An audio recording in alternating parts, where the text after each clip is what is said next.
This program is a paid commercial announcement and in no way represents the views of WPHT or its management. Cheek Media Partners presents The Adam Malamut Show. Real people, real perspectives, real opinion. Presented by the law offices of Adam Malamut and Associates. Powered by InjuredWorkers.com and driven by Piazza Premium Automobiles. Now, live from the Malamut and Associate Law Studios, The Adam Malamut Show.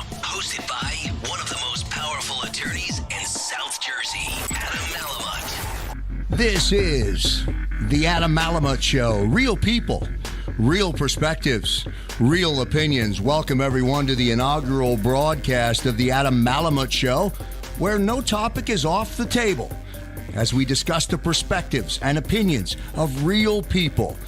Today's show is about conquering challenges, realizing dreams, and giving back to help others do the same. And with that introduction and that platform, I throw it over to my good friend Adam Malamut. Adam, all yours, sir. Thank you, Krause. Today I have the pleasure of having a friend who has seen, conquered, and owned a number of different challenges throughout his life to become successful and has translated that into helping others reach the same.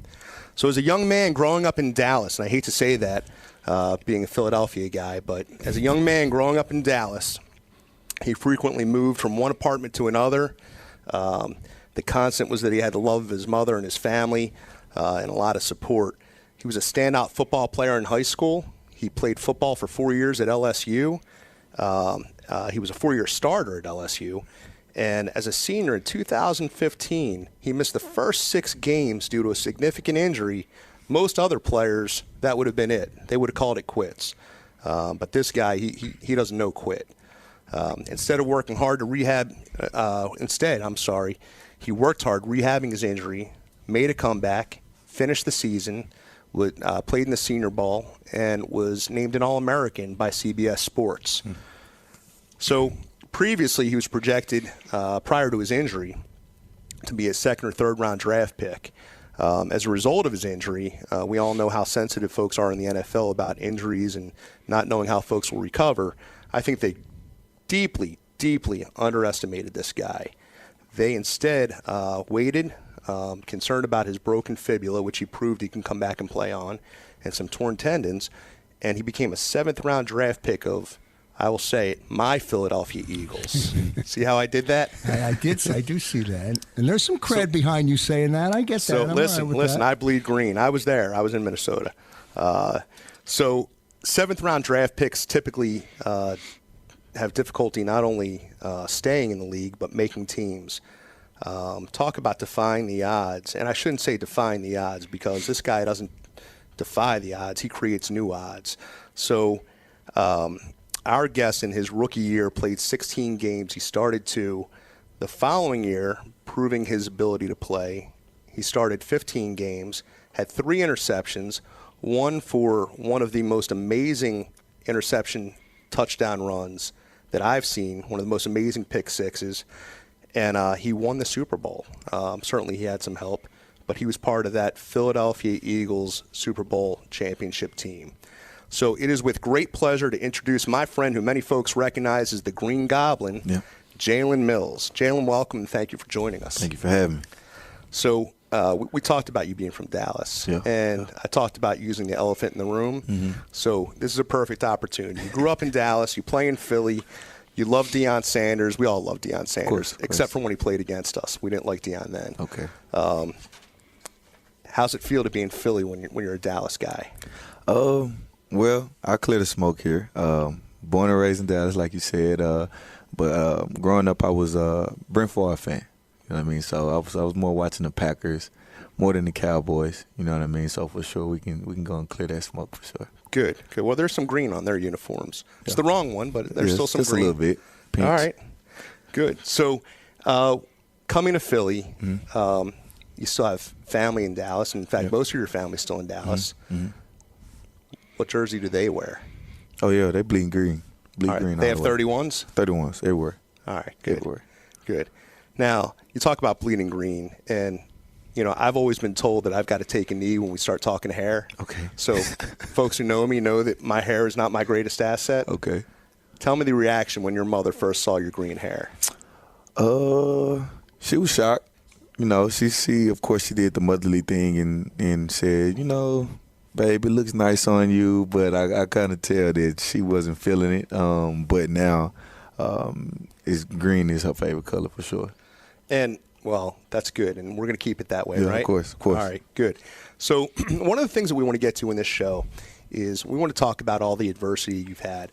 But I'd like to go back for a second. Before we talk about the adversity, let's just let the listeners know what it was like for you coming from Dallas to LSU to, I think, what all of us would agree is a completely different scene in Philadelphia.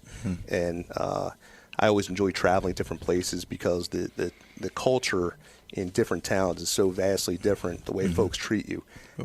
How was the city of brotherly love to you?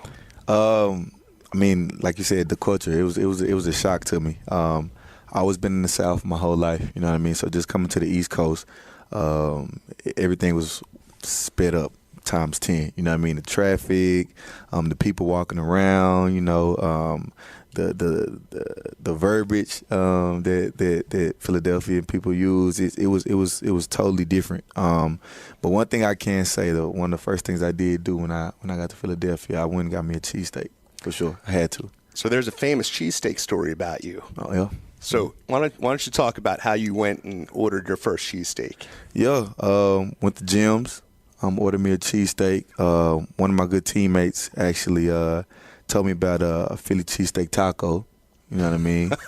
I didn't know what it was. I thought it was literally the Philly cheesesteak inside of a taco. Walked me down to Lorenzo's, got me one of those big old slices of pizza. Told me to roll the Philly cheesesteak up in the pizza and try it. And, I mean, I've been sold ever since. Any new family member that comes to Philadelphia, I tell them they have to try it because it's probably one of the top 5 best things I ever tasted ever. Now, that's an off-season meal, though, right? Oh, yeah, 100%. I can't eat that during season. All right, I'll get in trouble. Good. All right, because I'm looking at you walking in, and I feel like you're talking about it, and I'm putting on the weight from the Philly cheesesteak taco. So, moving right along, let's talk about adversity.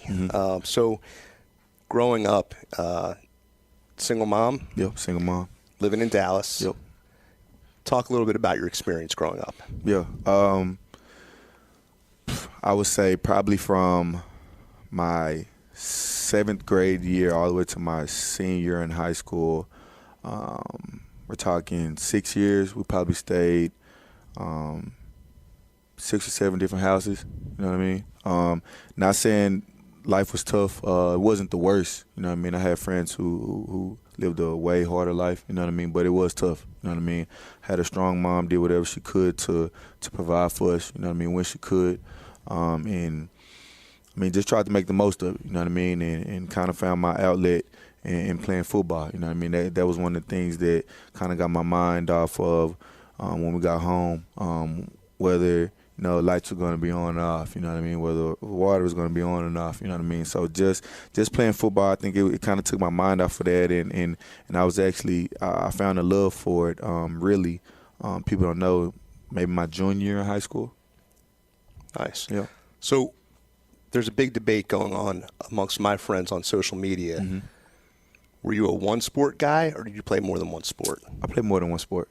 And do you recommend young people today play more than one sport? 100%. Why? You have nowadays, you see a lot of times that parents, you know what I mean, they're what you so-called living through their kids, you know what I mean. Maybe you may have a mom, she had a daughter who and the mom wasn't that good in volleyball. Now she wants her daughter she's forcing her daughter to play volleyball.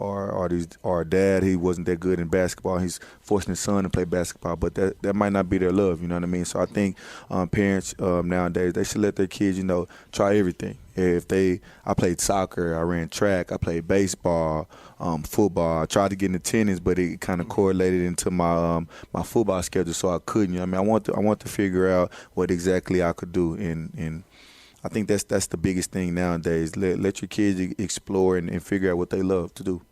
Fantastic. Our special guest on the show today is a man with an incredible amount of swagger. Jalen Mills is with us for the full hour. This is the Adam Malamut Show. Real people, real perspectives, real opinion. Back in a moment. The Adam Malamut Show. Real people, real perspectives. perspectives, real opinion. With the 233rd pick in the 2016 NFL Draft, the Philadelphia Eagles select Jalen Mills, defensive back, LSU. Welcome to the Eagles. E-A-G-L-E. It's the Adam Malamut Show on Talk Radio 1210 WPHT. Real people, real perspectives, real opinions. Adam's special guest today, Jalen Mills. Thanks, Krause. So, Jalen, we were talking a couple minutes ago about your childhood and you moving around a lot. Mm-hmm. So one of the things that we had talked about off air was, I believe it was your senior year in high school. You changed high schools. Yep. Is that right? Yep. So what was that like? Well, what a lot of people don't know is going into my senior year, I kind of started getting offers. You know what I mean? Like I said, I fell in love with the game in my junior in high school, so I started getting more offers. But my GPA was really, really low. You know what I mean? I wasn't the best kid in my high school. You know what I mean? And I actually almost was ineligible to get qualified to go to college. I had to go to night school to get my GPA up. And the school I was going to, it just wasn't the best fit for me. So I transferred to a better school in a better part of the city of Dallas. And they were just more of a powerhouse in the football team. You know what I mean? They had a lot of more recruited guys going to college there. And like I said, it was just a better school for me, better position for me. So I made that switch because I wanted to make a change. I wanted to be one of the first athletes in my family, you know, to go out and play football. Fantastic. So we talked about adversity. How do you continue with all the adversity you've been through, the injuries, and I say the injuries, I don't want to make it sound like you're injury prone, but you had a significant injury in college, and you're coming off an injury from this past season. How do you continue to hold your head high? How do you keep it going? I think it all goes to my mom. You know what I mean? Me and her have a tug-of-war relationship, you know what I mean? But I think I just learned from her being a young kid. Anything that we may have faced, you know, she always found a way, you know what I mean? If she didn't find a way, she knew somebody that could ask, that could help out, you know what I mean? And me just seeing her do that kind of put me in the mindset that, you know, you can never give up, regardless of whatever is put on your plate. You know what I mean? You have to deal with it. You know what I mean? You make, like they say, you make the bed, you got to lay in it. You know what I mean? So for sure, I think as far as that goes, it just put me in that tough mindset that I can't never give up whatever I do. So you referenced mom. I take it mom didn't put up with nonsense. Nah, she don't play. And mom didn't take no. No, right? There's no no. That's not part of the vocabulary. No quitting. No, I can't. None of that. Right. She's not taking that. Right. And that causes you to work a little bit harder? 100%. Awesome. So a lot of folks hit what they think are low points in their life. And whether it's in sports, whether it's in school, whether it's in business, whether it's in relationships, what do you think would help people break through those, what they think is their low points, which they may not be their low points, but what do you think would really help folks break through their low points? I've kind of made myself to the point, I've gotten myself to the mindset to where I know before any situation that I faced that I was in a good position. I was in a great mood. My heart was there. My mind was there. And once you get in a bad position and you feel like, how am I going to get through this? Or I can't do this anymore. Or I'm not going to make it, or whatever it may be. Just think about 6 months from now. You know, that pain that you're feeling is going to ease up a little bit. You know what I mean? It may be dissolved. It may leave. You know what I mean? Because you were good before it. You know what I mean? So you can be there. You can be in that happy circle, that happy position before. You know what I mean? You've been there before. So I think that's kind of where I've gotten myself to the point to where I was good before it. Okay, I'm in a hard spot now. And at the end of this, you know what I mean, eventually, you know, this pain or however I'm feeling, it will subside and I'll be back to my regular self. You know, it's interesting. It seems to me that most folks, when they're in what they believe is the worst position of their life, they forget all those great positions. Oh. So do you use that success that you've had to kind of pull you out when you fall into a rut? Oh, 100%, 100%. You have to know, you know what I mean? Like, you have highs, you have lows, you know what I mean? When you're at your low spot, I mean, just think about your highs, you know what I mean? And your highs is when you felt your best, you know what I mean? So for sure, that's definitely one of the things that I use. Now, I know you're a big team guy. Yep. I know that there was an interview that you did at LSU where they were talking about you getting the team going. Yeah. So tell me how you do that, not just with the Eagles, although we love to hear about that as well. But tell me how you do that. How do you get other folks engaged? How do you get that energy? How do you get folks to re-engage, to get dedicated, prepare? What do you go through for that? I show them firsthand, you know what I mean? If we're talking about LSU, whether it was in the schoolyard, you know what I mean, whether it was in the classes, having coach, he would put up, the top 5 guys, you know what I mean, and how their week went, their scores on our finals or our tests that we had, or if we're talking about in the field house, whether we're running sprints, I'm trying to be the first guy to finish the sprints. Or if we're in the weight room, I want to be one of the strongest guys in the weight room because, people follow leaders, and the only way you can be a leader is you have to show them first. You can't just be rah-rah and you're not giving no great example, because now nobody knows how to follow you. Now everybody's going to be a rah-rah guy. Nobody's going to be able to perform. That's great. So translating that to where you are now, who else do you rely on as being a leader to help you lift yourself up? Yeah. Well, as far as we can go Eagles, I know Malcolm Jenkins is one of the guys any question I may have want to ask, I can ask him. He's going to give me a straight, firm answer whether I like it or not. And I think that's also a great trait of a leader. You know what I mean? Give people straightforward answers, whether they like it or not. Nobody likes a yes man. You know what I mean?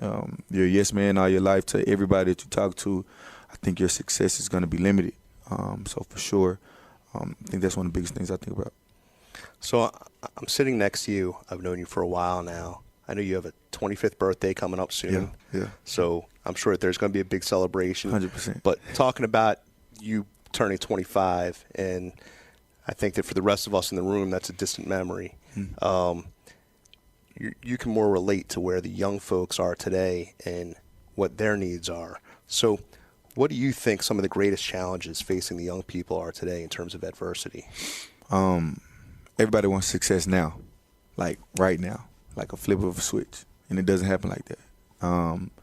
You have to work for it each and every day. We're talking about now getting small wins every day, regardless of whatever it may be. Little bitty small wins, whether it's somebody not having a job and going out to 10 different places and maybe getting 2 interviews.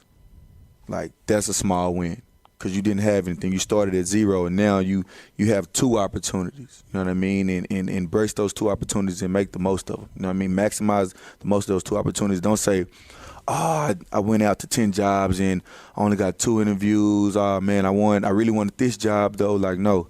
You know what I mean? Count those small wins because you never know where it may take you. That's exactly right. So we talk about the young folks today, and I know that you have a very deep commitment to the community. I've seen you firsthand interacting with folks in the community. Why is that important to you? Yeah. Growing up, you know what I mean? Like I said, I wasn't in the best position, you know what I mean? And I always seen, kids who had both their parents, you know what I mean? Both their parents went to college, and they may have had, a car in high school, you know what I mean? May have had nice clothes or a lot of shoes, you know what I mean? So, and I wasn't in that position all the time. So I think for me, being in the position that I'm in, telling my story to these young kids, who were in my position, you know what I mean? Telling them that you stay dedicated, that all that glitz and glamour right now is fine, but it's you're 15, you're 16, you know what I mean? You want to live till you're 70, 80, you're going to live a way longer life right now. Like, just stay focused on what you can control, and at the end of the day, if you do that, then you'll be successful. Now, you've worked very hard to get to where you are, and I don't know that people have the appreciation for what it takes to become a professional athlete, no matter what the sport, right? No. So I coach youth sports. I know the parents who think that little Johnny's going to be the next Mike Trout, or I guess I should say Bryce Harper. There you go. Or maybe Bryce Harper and Mike Trout. But I like how you did that. See that? See that? We're going to get that out there on Twitter later. So how do you convince young people who see you, who listen to you, they follow you, they see that you enjoy style, they see that you enjoy nice cars, they don't really know what it took for you to get there. Mm-hmm. How do you convince them that they've got to engage? It's not just all about sports. Yeah. All I tell them is this: it's simple. I had a young high schooler. They brought him to the facility. I think he broke his neck. I think the guy is 15 years old, 15 or 16. They brought him to the facility. He can't play football anymore. One thing that they brought him to the facility to do is he's still in love with sports. You know, they show him the athletic training room. You know what I mean? Show him the strength coaching staff. You know what I mean? Show him the equipment room. Show him the coaching staff upstairs. It's a lot of different things that you can do as far as when you're young. You know what I mean? You can engage in a whole. You may like something right now. You may love football. You may love sports. You may love basketball. Whatever it may, but engage yourself in other things. You know what I mean? Because you never know where your career may take you. It's a great point. Yep. So, with that being said, how do you make it? And we'll come back with our next segment, talking about how you make it relatable, the discipline from sports to other areas of life. I know that you're involved in some businesses and support some businesses and some ventures. So we'll talk about that in our next segment. This is the Adam Malamut Show. Real people, real perspectives, real opinions. After the break, Adam and Jalen talk about his involvement in the community. Back in a moment on Talk Radio 1210, WPHT. From the Malamut and Associates Law Studios, this is the Adam Malamut Show. 49ers facing a 3rd down and 7. Picked off by Jalen Mills. Mills stays in bounds. He's inside the 10. To the end zone. Touchdown. And we're broadcasting on Talk Radio 1210, WPHT. This is the Adam Malamut Show. Real people, real perspectives, real opinions. Kicking it off, Adam, with a big guest from the city of Philadelphia. Or should I say from Dallas, who now resides in Philadelphia. No. Once you are a member of the city of Philadelphia, you are always a member of the city of Philadelphia. Okay. So, look, we got D-Jack back. We did. So, Very excited about that. I am too. Yeah. That's going to give you somebody to work with in practice. Gotta get my hamstrings warmed up before practice. Yes, you do. Yes, you do. So we were just talking about community, and we're talking about how you can relate and translate the athletic preparation to the business world. And I think it's important for our younger listeners to understand that there's a lot of relatable traits, a lot of discipline between the both that you can translate back and forth. Can you talk about that? Yeah, 100%.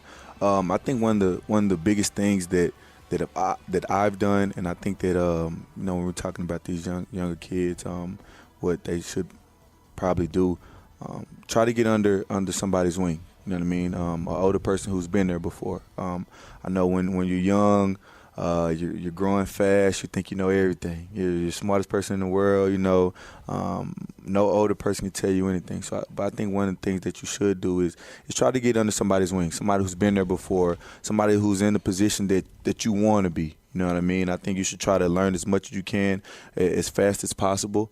And that way, when you come in with adversity or somebody embraces you with a certain situation, that it's not too difficult for you to handle, that you can say, okay, I have a little knowledge about this and I can handle it how I want to. You know, I think we talked about this before. So in my volunteer life, I chaired the board of the Boys and Girls Club of Camden County. Okay. And what we knew during that time was that there were more 9th graders in the city of Camden than 10th, 11th, and 12th put together. Wow. So we knew that we were losing kids after 9th grade, and our mission was to try to find a way to help them be successful. So at every gala or every event that I would MC, I wasn't a real original guy, so I kind of went back to my favorite quote. President Clinton in his book wrote about the fact that every single one of us had helped to get to where we are. And to our job, our debt is to repay that by helping somebody else. So let's talk about some of the ways that you've done that, because I know you feel the same way. I know you feel very indebted to those that have helped you get to where you are. So how do you give back? Well, I have my foundation back at home, Jalen Mills Foundation. And it supports inner city youth. For the past 3 years, I've thrown a totally free football camp. Of course, we have sponsors and things like that, but totally free football camp. We don't turn any kids down from ages, I want to say from 6 or 7 to about 15. You know what I mean? Totally free. The kids come out, have fun. We teach them fundamentals of football, have different type of competitions, get the kids involved. We have dance-off battles, have a fastest kid at the camp awards, just kind of get the kids out the house, you know what I mean? I'm from, like you said, I'm from Dallas. A lot of kids do look up to me. And when I was young, I never got to hang out with a NFL football player, you know what I mean, or got to go to an NFL football players camp, you know what I mean. So I think that's one of the biggest things that I do. I just try to give back to the kids, throw a free football camp, let the kids come see me. After we won a Super Bowl, I brought my ring, let them see the ring. They were all wild about it, but that's just one of the things that I do for sure. You keep that ring pretty tight on the finger, though, right? I have to. It drags you down a little bit, though. Yes, it does. Good. It's a good problem. We need more of those, though. We need more of those. 100%. All right, good. So that's your foundation. Mm-hmm. Now, I've witnessed you in the community. Yeah. Darvis Holly, the assistant principal at the Helen Fort Middle School out in Pemberton Township in Burlington County, New Jersey, arranged for you to go out and visit with his students. And I had an opportunity to be there that day. It was on their football field in their stadium. Yep. It was like 200 degrees that day. I was out there, and I'll never forget this. I was out there in a gray suit with a pink shirt on, and I looked like I literally got out of a swimming pool by the time we were done out there. In fact, I didn't wear a hat. As we talked about my hair earlier, my head was the same color as my shirt by the time we were done. But do you remember that? Remember that event? I do. And you give back, but that day you were giving back too, right? Beautiful picture. Paint a beautiful picture. Tell our listeners about that. Yes. Went out to the school, got to talk to the kids. They were really, really excited. And like you said, I went to the school, talked to the kids, and they gifted me with a picture, beautiful picture that I have right now in my house on my wall. I look at every day. And it wasn't just the kids that were excited, because if I remember correctly, there were a bunch of staff members there, male and female teachers that were chasing you down. A couple female teachers you may have needed restraining orders against. One who started referencing somebody else with a different color hair that plays for a different team that we won't mention. No, we're not mentioning.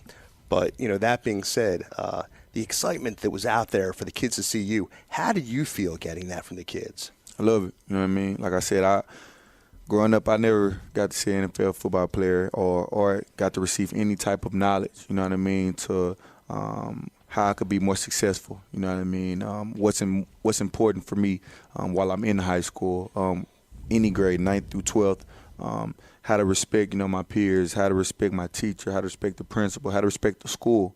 I never got any knowledge of that. So, just me being able to get that back to them and give them that knowledge, and then their reaction of excitement and their energy, screaming out the Eagle chant, you know what I mean? I think that was beautiful. That was really nice.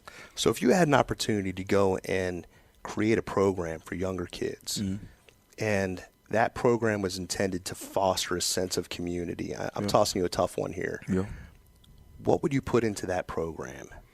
I would put a lot of. I would want to get a lot of leaders. You know what I mean? I would want to get a lot of people who will want to give these kids knowledge. 'Cause I think that's the biggest thing. These kids nowadays, they don't have true knowledge of how to be successful. They go to school. Of course, the teachers are going to do their job. They're going to teach the kids, how they're supposed to. Not every student in that class is paying attention. Not every student cares about what their teacher's talking about. But if you have another outside group to where you can actually sit these kids down and tell them how they can be successful, try to figure out what they actually like. You know what I mean? A lot of kids don't like math. A lot of kids don't like history. They don't like science. They don't like literature. You know what I mean? Try to figure out what these kids really like, and then push them to what they like, because now you're pushing kids to what they actually like. They're going to get more involved. You know what I mean? They're not going to not pay attention. You know what I mean? I feel like they're going to be more successful. Now, it's not lost on me. You talked about your foundation back at home. Yeah. So you do a lot in the city of Philadelphia and in the suburbs. Yes, I do. So let's talk a little bit about that and where you want to see that go, because you know, I think you've got a lot of partners that want to partner with you in the community. They recognize what a good guy you are. And Chris Long just coming off winning an award for being a good guy. That was awesome. I mean, talk about what a great honor, right? So as I look at what the benchmark is for being a good guy in the NFL, it's that Walter Payton Award, right? Yeah, 100%. So what's your goal? How can you do that in this city, and how can you ask people to help you to come out and make it, you know, Jalen Mills is the next Walter Payton candidate? I think it's all about like I said, it's all about the youth. I mean, it's all about the youth, whether it's you're at the best school in PA, New Jersey, or you're at the worst. You know what I mean? It's all about the kids. You know what I mean? We have to get these kids. We have to sit them down, and we have to make these kids successful, because at the end of the day, these are our future leaders. You know what I mean? We have our careers. Me and you have our career. You know what I mean? We have to get these kids. We have to figure out their careers. You just told me the ninth graders were the biggest class out of four different sections in the high school. Like that can't be acceptable. But that also goes with the adults that are teaching them, the adults that need to figure out what they want to learn, what they need to learn, how they need to learn. A lot of kids don't know how to learn. You know what I mean? Right. So I think that's one of the biggest things for sure. Well, I may come back to you on that. And in a future show, I may ask you to come back and join some kids and talk a little bit with them and have like a little, I don't want to call it a mentoring show, but I think it would be interesting to get perspectives from kids from different areas and see where they think they're missing the boat in their communities. 100%. So we talked about your foundation. We talked about the community. We talked about adversity. One of the things that I think is a hot topic today, and we'll touch on it for a minute, and then we'll probably be going to break, and we'll come back to it, is today's political climate. And I'm not talking about Democrats and Republicans.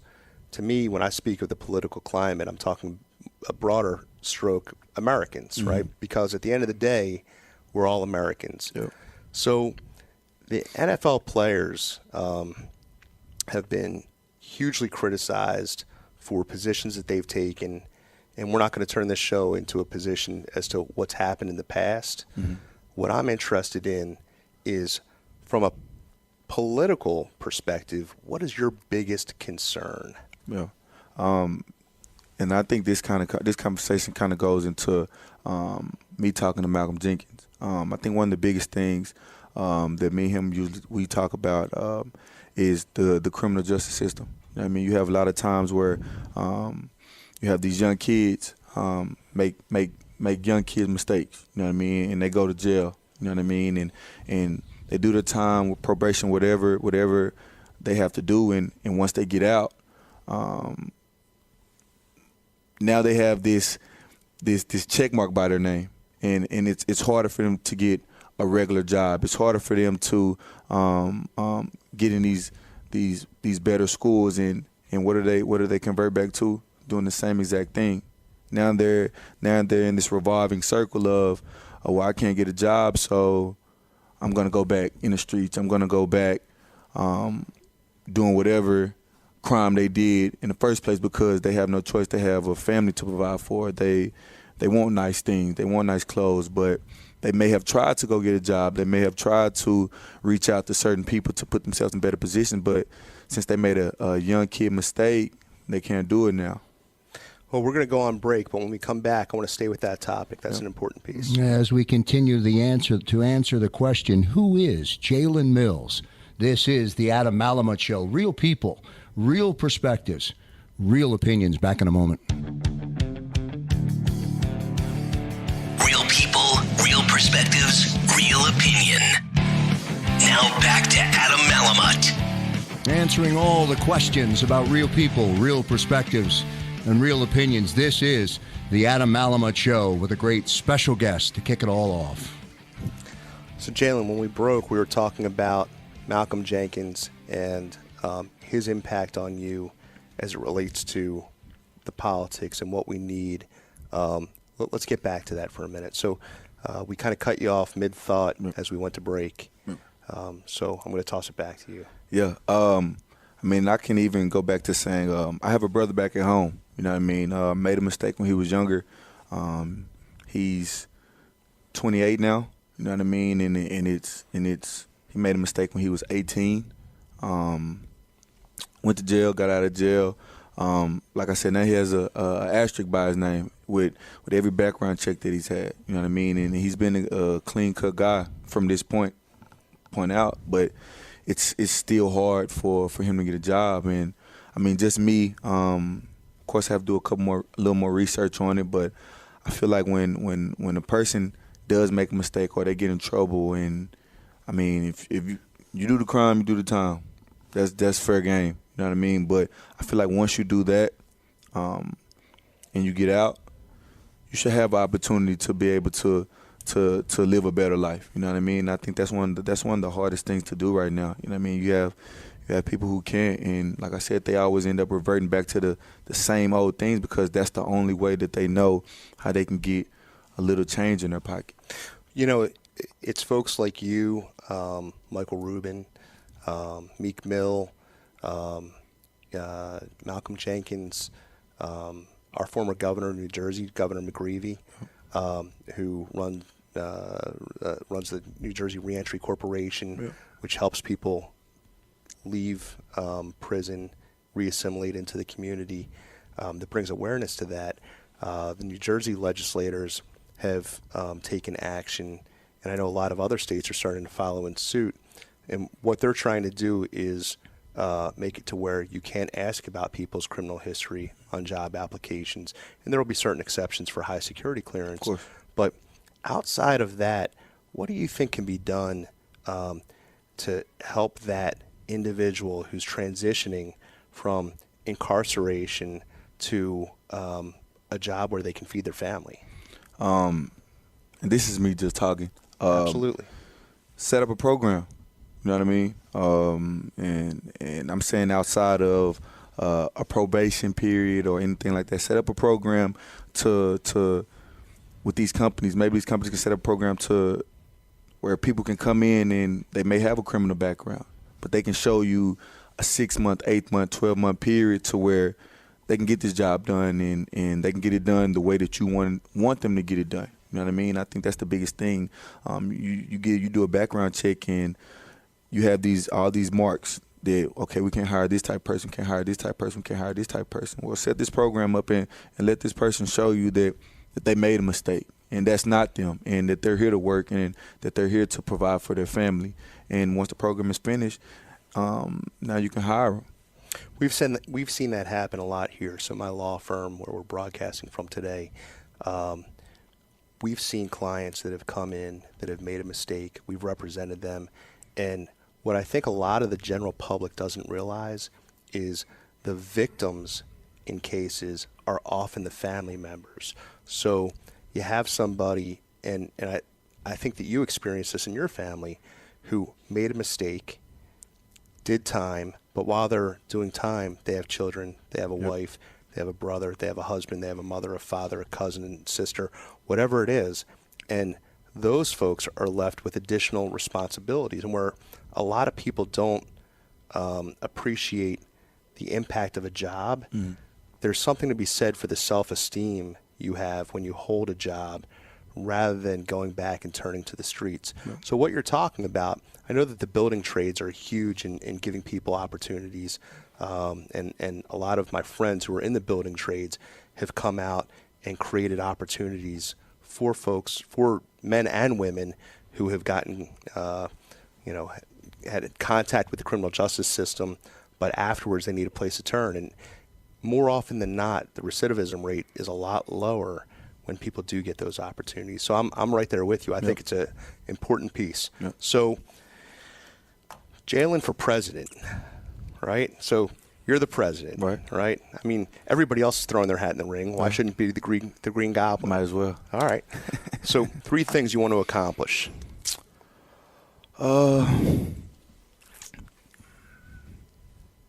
3 things I want to accomplish.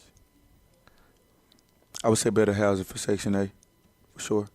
Growing up, had a lot of Section A housing.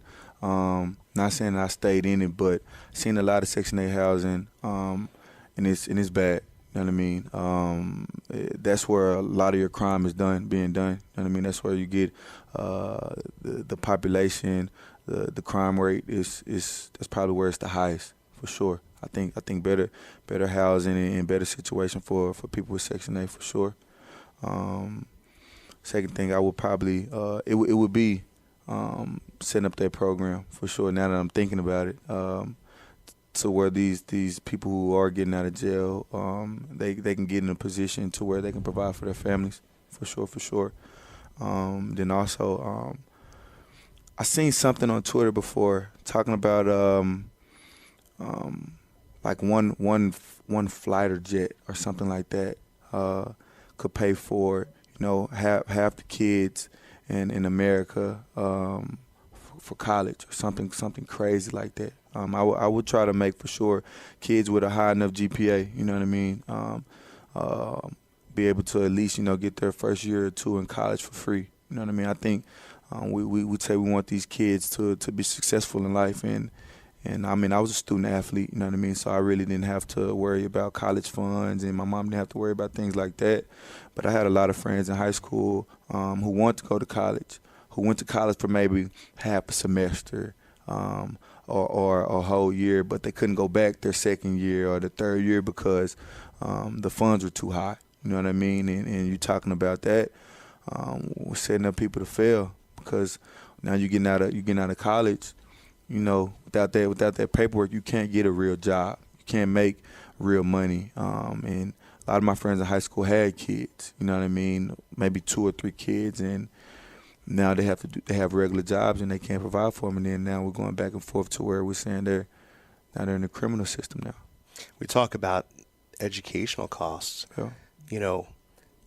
What folks don't realize is those same people who went to college for a year or 2 years, they have educational debt that they can't get rid of, and they can't get a good job. Yep. I mean, it's a downward spiral. 100%.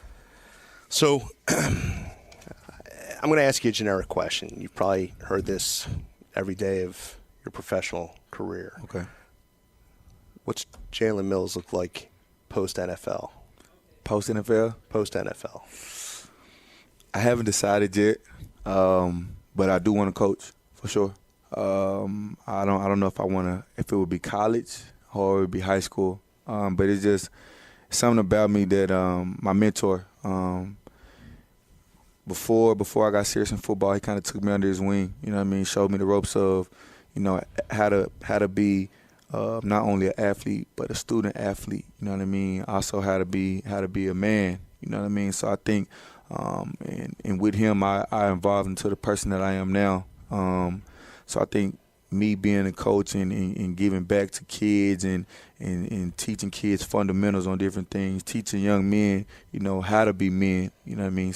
Single parent home, grow up with my mother, really know how to be a man. You know what I mean? So just I think that involvement, I think I would be really good at that. Do we miss anything about who Jalen Mills is? Is there anything that you want to add? No. Besides on the field, just loving, caring guy. Off the field. I love my family.